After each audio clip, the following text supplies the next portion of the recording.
Justice Brett Kavanaugh has only been on the bench for 2 months, but a controversial decision announced this week has abortion opponents starting to worry that he may not be the ally on the High Court that they expected.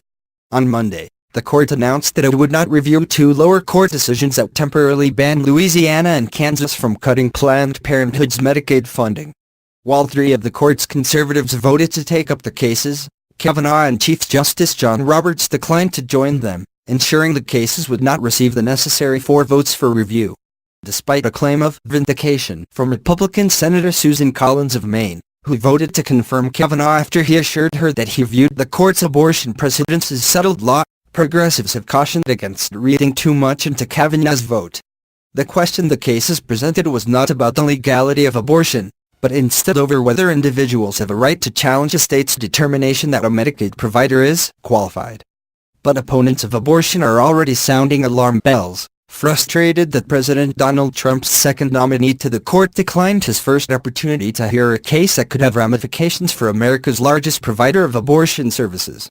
There goes everyone's certainty that Kavanaugh was going to kill abortion, one poster wrote on a popular online forum for individuals in the pro-life movement. Other posts said harsher things. People are upset. I think people are upset. They are upset and it's understandable, said Travis Weber, Vice President for Policy at the Family Research Council, a Christian nonprofit and activist group. Weber said his group was not holding Kavanaugh's decision against him, because while the decision was not the greatest result, it was largely procedural. Though some suspect that Kavanaugh's vote was designed to deflect criticism from the left after a brutal confirmation process, Weber said that at this point it was impossible to know for sure. If that's what he's doing here, that's a big problem, Weber said. We don't know that. To Nicholas Drake, pastor at Richland Baptist, a rural church in Kingdom City, Missouri, Kavanaugh's decision could not have been more disappointing. In an interview, Drake said that during the nomination process he was hopeful about where Kavanaugh would land on the issue, but that he was hearing conflicting things. Kavanaugh's comments during his confirmation hearings gave him more reason for concern. Kavanaugh said at the time that Roe v. Wade, the landmark abortion ruling, was an important precedent of the Supreme Court that has been reaffirmed many times. It was clear that he was pro-life, but at the same time he seemed to be very big on the precedent, so I thought, Drake said. It gave me a hesitance about whether he would be able to side with the conservatives, and so far, this most recent decision proved that he hasn't. Drake said he was not as concerned by Kavanaugh's apparent break with conservatives in a death penalty case earlier this year. He said the issue was important, because it's life, but he said that there is a huge difference between protecting the innocent unborn and whether the state can execute someone who is proven to be guilty. Early skeptics 4,000 miles away, Matthew Norris, who follows the court closely from the United Kingdom and also opposes abortion, expressed similar misgivings. Given what little we know about his jurisprudence on abortion, the reluctance to take the issue could indicate that he is more torn on the issue than either his critics or his supporters suggest, Norris, a PhD candidate in philosophy, wrote in a message to CNBC in response to written questions. Nonetheless, it would be wrong to call him a solid pro-life judge. Pro-life supporters of Kavanaugh's nomination ought not take it for granted that he will protect the unborn, he wrote.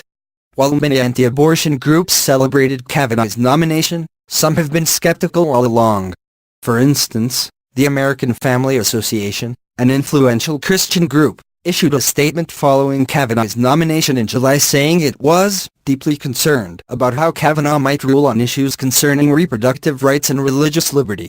David French, a senior fellow at the National Review Institute, a conservative nonprofit, wrote at the time that Trump picked the wrong judge by passing over Amy Coney Barrett, an appeals court judge and a favorite of anti-abortion conservatives. To an extent, the Monday decision has proven to be something of a Rorschach test for those on both the left and right. In his blistering dissent, Justice Clarence Thomas wrote that the question the court was asked to consider has nothing to do with abortion. So what explains the court's refusal to do its job here? I suspect it has something to do with the fact that some respondents in these cases are named Planned Parenthood, he wrote. Political considerations. Andrew Napolitano, a conservative legal commentator and a judicial analyst at Fox News, said that, with the harsh dissent, Thomas, Gorsuch and Alito were chiding their junior Catholic pro-life colleague Brett Kavanaugh. Napolitano, who has been critical of Kavanaugh in the past, suggested that Kavanaugh's decision might have been a way to demonstrate to Dianne Feinstein that he's open-minded. But not all abortion opponents see in Kavanaugh's decision evidence for concern. Catherine Glenn Foster, the president and CEO of Americans United for Life, noted that, at this point, all the commentary on Kavanaugh's decision is just speculation. "I don't think we can necessarily make predictions based on this," she said. "I don't think it's a bellwether for whether Roe v. Wade will be overturned." Drake, the pastor in Kingdom City, said he was still hopeful but with a caveat. "Cautiously hopeful. Not even cautiously optimistic anymore," he said. "There's now an entire government division dedicated to protecting health workers that's object to abortions." Show chapters. There's now an entire government division dedicated to protecting health workers that's object to abortions. 11 o'clock MET, Friday the 19th of January 2018. Pipe 258.